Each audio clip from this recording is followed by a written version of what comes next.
Hi, this is Lisa's Novel Journey. Today is going to be the first installment of me talking about book writing. Today's one is going to be in 3 parts, so please look out for that. Happy Sunday! So I think I'm going to do writing discussion sessions on Sundays, and so this is the first one. Yeah, so I want to talk about my journey in becoming or writing, or just taking up writing as a hobby, as I'm doing at the moment.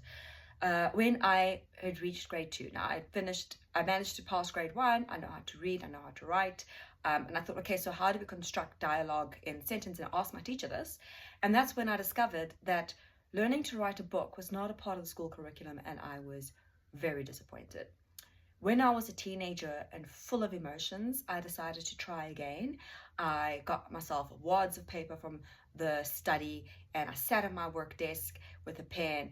I had a title, I had a general idea of like who the character was, basically me, but I didn't really have a story. Later in my teens, I, at this point, had my own personal laptop and I went online and I learned that you should write what you know.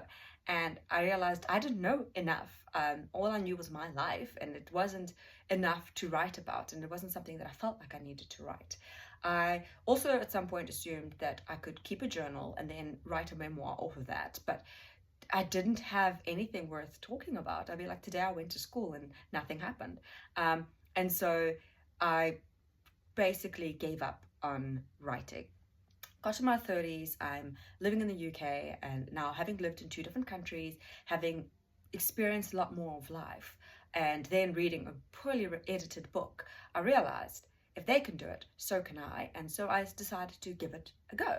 And so the writing tools that I first used, obviously that was pen and paper because that's what I had at hand. But because as a working professional, I've been working primarily on a laptop.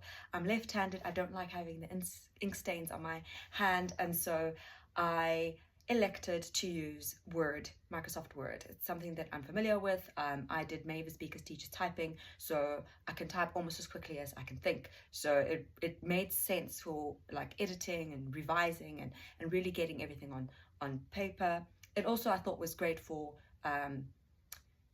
when I need someone to help me with editing or reviewing my work. So that's where I realized that there are some issues when it comes to certain writing tools. Stay tuned for part 2.